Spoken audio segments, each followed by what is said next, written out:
Hi. So I'm looking for your paper and that I sent you. And so let me see if I can find that. I think, yeah, here it is. Ehun, right? And so, okay, so let me share the screen so you can see that. And that's your paper, correct? I think that's your paper, yeah? Ehun, yeah, okay. Okay, so let me remind myself what I said here and let me save it again just in case I make some more changes and then send you those changes. So go like that. And so, all right. So look at what I write myself here. Okay. Okay. So the essay is a good start, but it must use and cite specific information from at least 3 different chapters from chapters 1 through 12 of the Zinn textbook. I'm recording this meeting, by the way, and I'll send you the link to the recording this afternoon. But it says here, the essay is a good start. So it appears now to use and cite information from just one chapter from the assigned reading. All right, and that's an issue. You need to use and cite information from at least 3 different chapters. 3. Okay, and you give the page number, the specific page number where that information is located.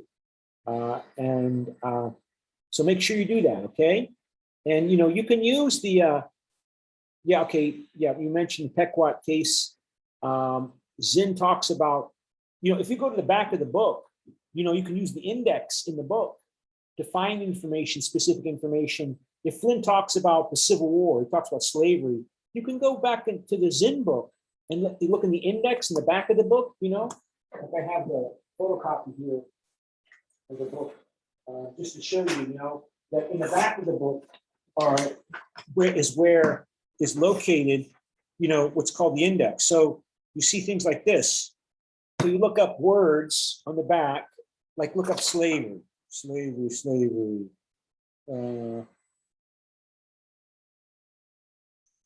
slave trade, page on the index. It says it's got this, page 12, slavery.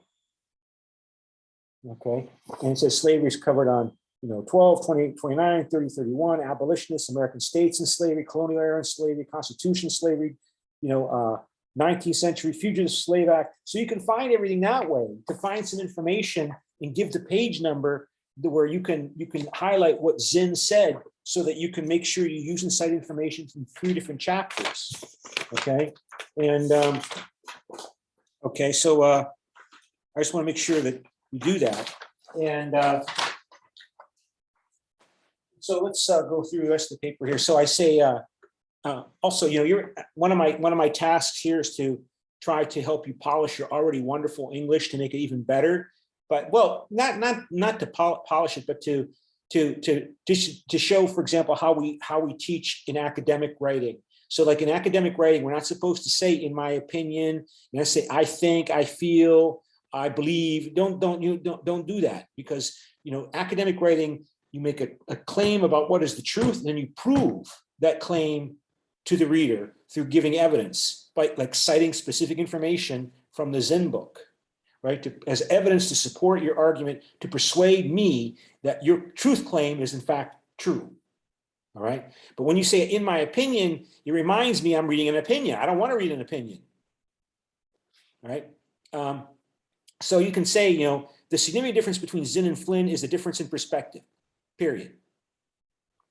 And so I'll make a little change there. I'll let you, I think I got the, yeah, on here. So the significant, Flynn looks at American history from a macroscopic perspective and positive perspective.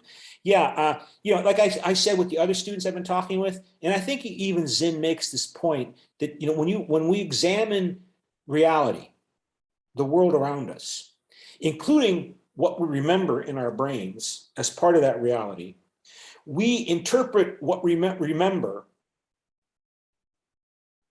including the evidence written down, about what happened 5 minutes ago, 5 days ago, 5 years ago, or 500 years ago, using a perspective, a theoretical framework, a theoretical model, a theory that has certain assumptions about what are the critical actors in society in reality, in the past and today and in the future, and what drives and motivates those critical actors changing the world, changing society. And what is what label would you give to Howard Zinn's perspective? What name would you give it? I told you in class, right? He's a Marxist, right? He uses a Marxist framework. It's pretty clear he uses a Marxist framework. But what framework does Flynn use? And I think the Flynn, you label it, this positive perspective, what's also called in this traditional view of American history, American exceptionalism. That America is a uniquely, positively exceptional country compared to Europe, not to mention with the rest of the world. America was founded by Europeans, but America was founded by Europeans who rejected the European model to create something new.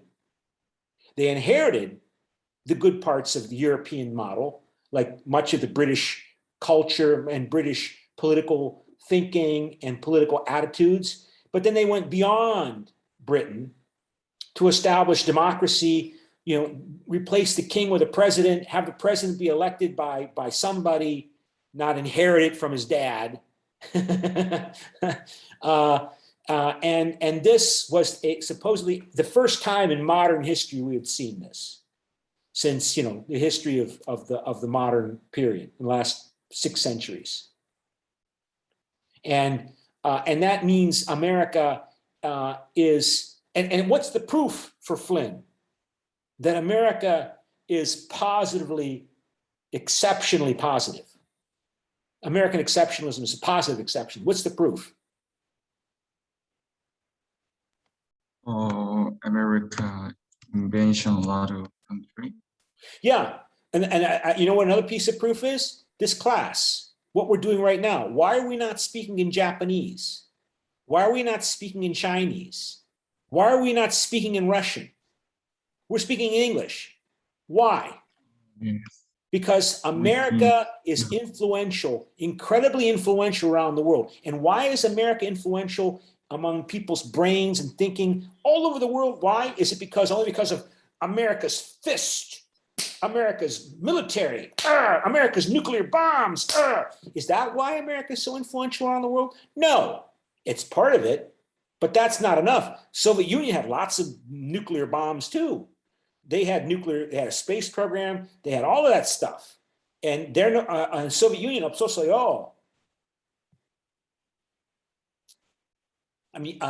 America is positively influential, many, because people admire America. Many people in Korea, in Japan, in Europe, in Asia, in Africa, and they admire America. And they admire America because America's model. America is a model. America acts in ways in accordance with its fundamental beliefs. It makes mistakes. America makes mistakes. We all make mistakes. But generally speaking, people admire America because America is positively exceptional. And this is something that, according to Daniel Flynn, you have no understanding of that in the Zinn textbook. Zinn doesn't talk about anything about why America is great. I mean, if you read the Zinn textbook, you read about exploitation, you read about colonialism and racism and imperialism and the crimes of the people that founded the European colonies in North America, like going back to Christopher Columbus, and the base low motivations of the founders of the United States that wrote the Constitution, who were interested in making more money and making more wealth and didn't want the British getting in their way and interfering with them, and the slave owners that dominated the founding of the United States and their efforts to protect slavery. And it's all about exploitation and racism. And you don't have any understanding from reading Zinn about why America is so positively influential around the world. And and keep in mind, according to Flynn, this book, Zinn's book, is the most popular book, textbook used to teach American history. It's not the only one, but it's assigned by people like me to make you read it. And that's what makes, I think, Flynn furious. That, okay, Zinn wrote a book that Flynn doesn't like. Okay, so what? But what Flynn wants to know is, why are so many teachers and college instructors choosing Zinn's book for teaching their students? Thousands of teachers and college instructors are using Zinn's book. Why are they doing that? Why do they hate America? When clearly America is a great country in the view of so many people around the world, and is a beacon that saved the world from totalitarianism. It saved the world from the Soviet Union, the Russian version of Nazi Germany. That was the assumption that dominates still to this day in the United States, that the Cold War between Moscow and Washington was a Cold War because Russia, under the communists, wanted to try to conquer the world, and using communism as their justification and their appeal. That there's these different ideological models. There's the American model, and there's the Soviet communist model. And the Soviet Union's model was cruel and brutal, but it might be appealing to people that believe that capitalism is all about racism and imperialism and colonialism, the way Zinn talks about it. Zinn doesn't talk about the great things that America achieved, that America represented. It might not have achieved all of its aims and ideals, but it must have done something, because it's still here and the Soviet Union is gone. And so many people want to learn English and study in the United States and do business in the United States. And this is critically important, because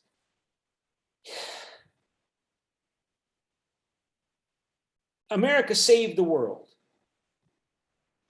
America had setbacks. America got involved in wars and people died, and America lost wars. Remember, Zinn died in 2010, so he's been dead for 11 years now. So, Zinn was an old man when he died. So Zinn was writing, well, he's writing for a long time, but then his work and his outlooks became more and more appealing due to the Vietnam War. The Vietnam War was a critical event, because Americans like to believe they're good, and they want to believe that in war, the bad guys lose and the good guys win. Just like the Americans defeated the Germans under Hitler, that America won because Hitler was evil and evil lost. Now America goes into a war in Vietnam and it loses. And it loses after, almost 60,000 American soldiers dead, and who knows how many hundreds of thousands wounded, mentally and physically. And not to mention the millions of Vietnamese and Southeast Asians that died in Vietnam, and the hundreds of thousands of Koreans that died in the Korean War. So, but earlier. And so Howard Zinn represents this movement that emerged among these academic scholars to try to explain this tragedy of the Vietnam War. And if America was wrong in that war, then maybe America had been wrong for a long time, not just with the Vietnam War. That, America, some people make the argument that the communists would not have come to power in Cambodia without the Americans fighting their war in Southeast Asia. That the Khmer Rouge came to power in Cambodia and killed 1 million or at least 1 million people. Even that's a consequence of American behavior. So people like Zinn are leading this opposition and trying to explain this disaster. And they're trying to explain this disaster Meanwhile, while the American government is continuing to demand that American people fight that war, when for many people it became obvious that the American claims about why they were fighting that war were not right, were not correct. They couldn't really completely explain why America was fighting that war, because of course the Americans were saying, we're fighting this war to stop the spread of communism, and communism is evil. Well, if communism is so evil, why are the Vietnamese willing to die by the hundreds of thousands to fight for it? Are they brainwashed? Maybe it's not evil, and maybe it's not really even the motivation, the real motivation. They were talking in Marxist communist terms, but a lot of people, they had bad experiences under capitalism as part of these imperial empires, whether it be the British Empire, the French Empire, the Japanese Empire, and later the American Empire, right? I mean, capitalism was a pretty unpleasant experience for Africans and Asians as capitalism powered the trade in slaves across the Atlantic Ocean. When the French went to Southeast Asia and exploited those people to make money for French companies, like Michelin, the tire company, right? They grew rubber trees in Vietnam to supply the new automobile industry, and while they're exploiting those people to get as much money as they can, they did nothing for those people. There was famines. People died of starvation under the French because the French didn't want to spend money to supply them with food. Who cares if they die? We'll find somebody else to work on our plantation. So the point is I'm making is these people often did not have good experiences with capitalism because it was part of imperialism. And it was represented by the imperialist powers. So, and so they would talk in Marxist terms. And so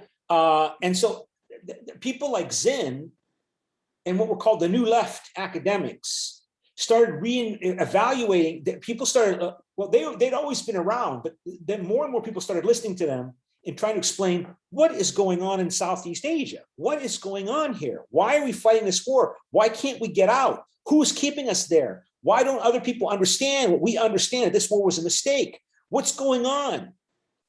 And Zinn tries to explain what's going on through his Marxist framework and claiming that, this terrible disaster that seems to be unable to end easily had a history that was founded in other historical crimes and exploitation. And this, okay, so the Americans lost the Vietnam War, and it's a humiliation. Americans like to believe, that we're winners. America equals win. We win. We're winners because we're American. We don't lose because we're the good guys. Oh my God, we lost the war.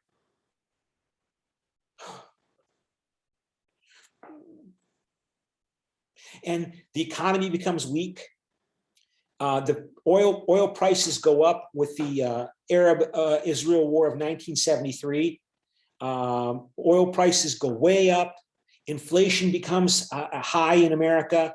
And then Richard Nixon, who was president and gets the American army out of Vietnam in a way that appears to look like we weren't immediately defeated, right? And he opens up relations with China to try to use China as leverage against Moscow, to make Moscow pressure North Vietnam to compromise the United States. And because North Vietnam needs Russia to help them.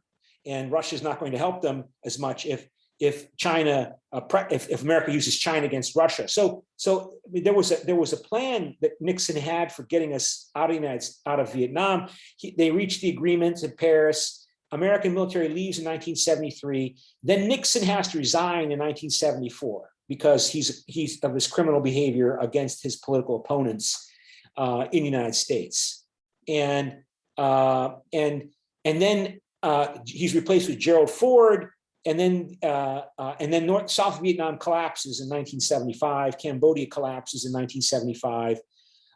And then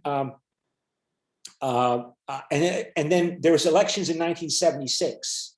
And Gerald Ford is the vice president of Nixon, who becomes the president when Nixon resigns, and he loses election to Jimmy Carter. In the meantime, while America's dealing with the loss of a war, oh my God, and the resignation of a president, oh my God, we've never seen such a thing. We love our presidents. Our presidents are the big abuji. The big abuji has been forced to leave. Oh, this causes lots of turmoil. And then the Portuguese empire in Africa collapses. So Angola becomes independent and Mozambique becomes independent, and Marxist parties take power. And these Marxist parties are getting help from Cuba under Fidel Castro, who's, of course, an ally of Moscow, the Soviet Union. And then Ethiopia has a communist revolution under Mengistu. And Somalia also leadership is talking in Marxist terms. While Jimmy Carter comes to power in 1976, and he starts talking about human rights, human rights, human rights. We're no longer going to focus upon communism and evil communism and containment of communism. We're going to focus on promoting human rights. And then the communist Sandinista government seizes power in Nicaragua against America's corrupt, evil henchmen, the Somoza, Anastasio Somoza, the Somoza family. The communist insurgencies take power in Grenada, a little Caribbean island off the coast of Venezuela. There's Marxist revolutionary movements in El Salvador, in Guatemala, and then the Soviet Union, then America's ally, the Shah of Iran, that the CIA put in power in 1973 in 1953 is overthrown in 1978, 1979, and right on the border with the Soviet Union. And then the Soviet Union invades Afghanistan around Christmas in December 1979. And all of these people that are opposed to Jimmy Carter are saying it's because Carter is weak. It's because Carter is talking about human rights and represents these new left social movements demanding changes and is supporting leftist causes or is sympathetic to them. And as a result, communism is advancing around the world, and then of course Ronald Reagan exploits that anger and hostility among Americans to defeat Jimmy Carter in 1980, and Ronald Reagan becomes president in 1980, 1981, and of course, I forgot to mention with the Iranian Revolution, they seized the American embassy personnel in Tehran hostage and hold them for 444 days. And Carter's not able to get them out. And so Jimmy Carter loses to Ronald Reagan in 1980, and Ronald Reagan calls for the rallying of American people again to fight the evil empire, as Ronald Reagan called the Soviet Union in a speech in 1983, the empire of evil, the Soviet Union. And the Soviet Union is responsible, in his view, for most of the bad things in the world. And of course, then we know what happened. He becomes president.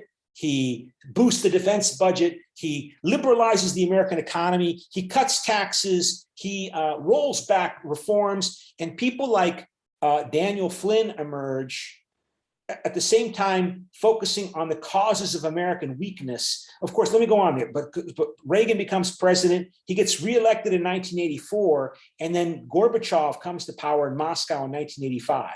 And then Gorbachev begins to reform the Soviet Union.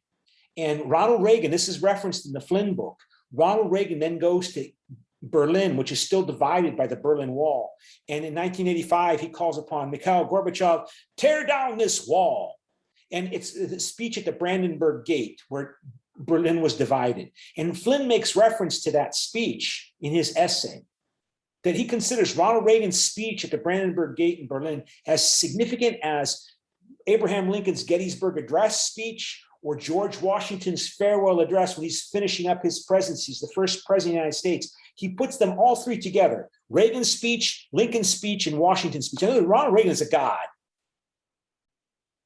And Ronald Reagan won the Cold War in spite of people like Howard Zinn, in spite of these new left and these university professors and their teachers and students of these professors making you read this this kind of work like Zinn's work, in which American history is all about a capitalist exploitation of the weak and non-white peoples of the world.